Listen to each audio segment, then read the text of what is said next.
Hey everyone, this is Dr. Zach Grumit here, Performance Sport and Spine. In today's video, I'll be discussing spinal scoliosis. So I think most people with this issue have two main worries or fears. And one is, if I have this condition, won't exercising lifting weights just make my back more bent or more curved?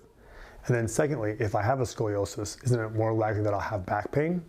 So this is a term that you've probably heard before, but what does it actually mean?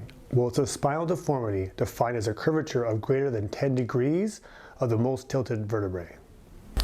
And this is found using a Cobb angle via x-rays, where the angle between the two most tilted vertebral bodies are measured. And if that angle is greater than 10 degrees, there's a scoliosis. So to kind of show you this, let me introduce you to a guy named Lamar Grant. And in 1985, he was the first human to deadlift more than 5 times his body weight. And as you can see from this picture, he has a very marked scoliosis. So this should show you that even though your back may be a little curved, it's still incredibly resilient and strong, and you can still lift weights, and it's not going to cause more curvature or more damage. This study found that people with scoliosis of 30 degrees or less had no more chance of back pain than people with normal straight spines. So again, it doesn't appear that it increases your chance for back pain. Also, it seems about 25 to 70% of people that have scoliosis don't get worse over time. And actually, awesomely, 3 to 12% actually improve. And then often surgery is not indicated for any people that don't have curvatures of greater than 40 or 50 degrees, which is quite pronounced. So you may be wondering, well, at what age, or is there a specific age that I should use the exercises to be more effective? And our bones don't fully ossify or form until about 25 years old. So there is a better chance that when you're younger to decrease or reduce the curvature. But this paper found that even with bracing and exercises, about 5 degrees is all that we can hope for.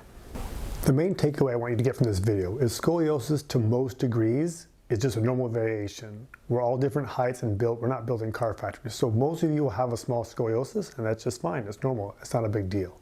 And the goal is not to make these special exercises that you find on Instagram or YouTube to correct this imbalance that isn't possible to correct, but more just to get you moving, stronger, and healthier, and build your capacity and your confidence to do those activities. And scoliosis is pretty common. It's probably more likely that you have a small scoliosis than a perfectly straight spine. I myself have a little scoliosis. If you look at the back of me, you can tell that my right shoulder is lower than my left. And I remember I used to thinking that my right trap looked different than my left trap. Well, it turns out I have a little bit of a scoliosis, and that's just how the way I was built, and there's nothing I can do to fix it, but it's not a big deal either way. We'll cover some exercises for this issue. But again, this is more about building overall strength and capacity, not fixing a spinal curvature. So really any exercise is probably good for this because it's really more about keeping the body healthy than trying to fix a curvature. Core ball squeeze. Laying on your back with an exercise ball on your stomach, place your hands straight towards the ceiling, bring both knees up to a 90-90. Pressing with your right leg and your left arm, you're going to straighten your opposite limbs and then hold. Return to the starting position and then extend the opposite limbs. If initially this is too difficult, you can keep one leg down and only bring one leg up.